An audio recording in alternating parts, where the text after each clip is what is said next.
mission statement. I mean, come on, like, we're not an organization. Like, I'm not like this CEO of some, international company. Why do I need a mission statement? Like, okay, fair question. But the mission statement is not just reserved for big organizations that they can paint on their wall or post on the homepage of their website. This is a guiding statement that helps inform not only yourself, but those who hear it about what you are on mission to do in the world. Here's a scenario. Say the thing that you're doing takes off, and you're doing great, and you're getting some notoriety for it. And Fox News reaches out and is like, hey, do you want to do an interview? How do you know whether to say yes or no? Well, it seems like I just should, probably. But should you? I don't know.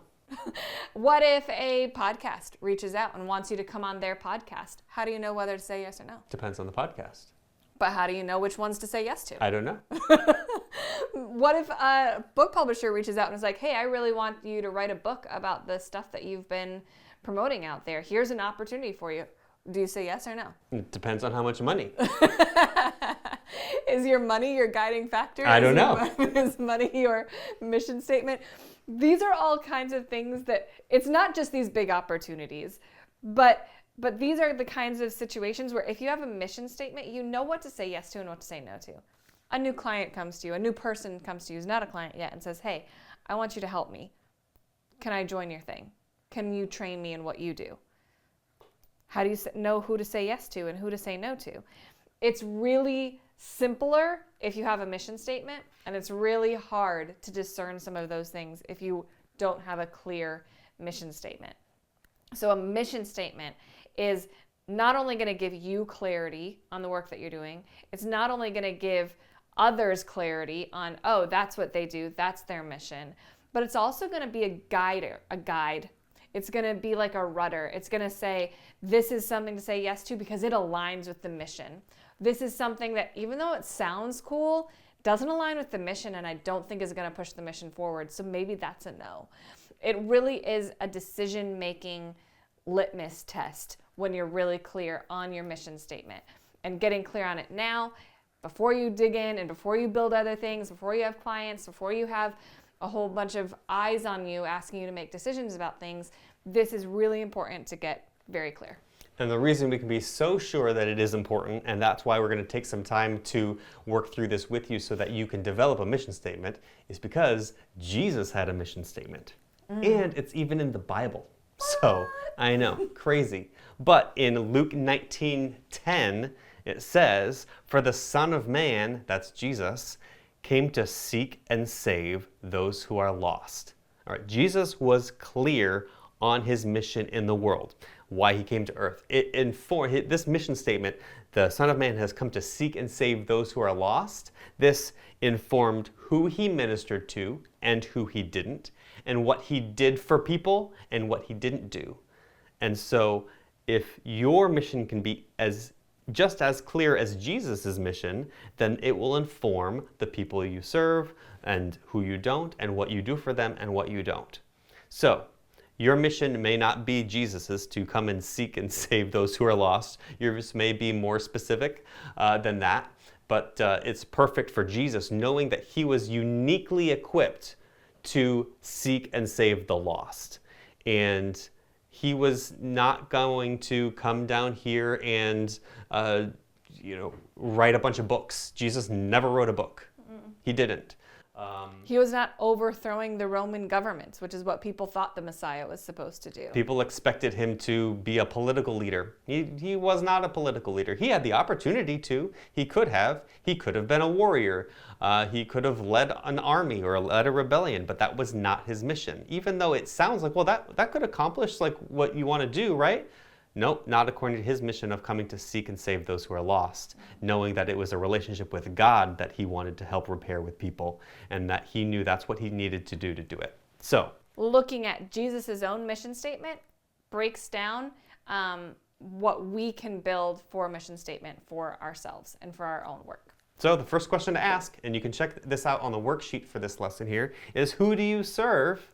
And what is their problem? Now, if you checked out the previous lesson, the previous course about clarifying your work as a kingdom creator, then you hopefully worked through this identifying what the problem is and who you're trying to serve in this. And that's important to lay down because here we are putting this into the form of a mission statement. So, who do you serve and what is their problem?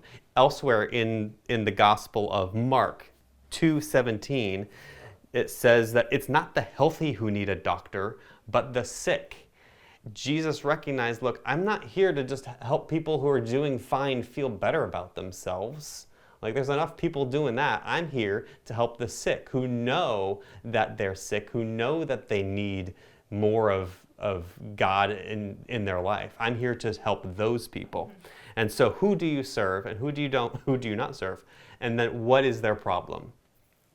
So who do you serve with your creative work? That's the first question. Second is, what do you do for people and how does your work impact their life?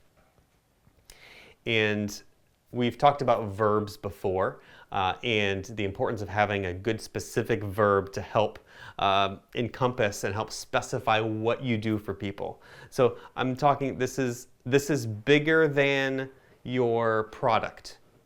Like, you might want to write a book. Like, I'm not talking about what you do for people as you write books.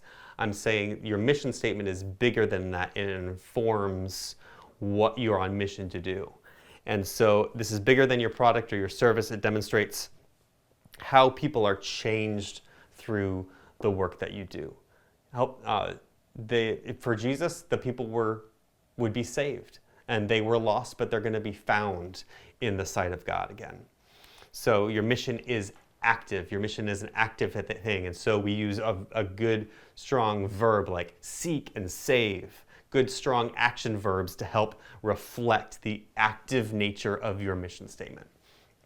So take a look at the worksheet. I've offered some more verb options there if you want to look through those to figure out who you serve, what's their problem, what do you do for those people, and how does your work impact their life. Bringing these together to be able to form a mission statement.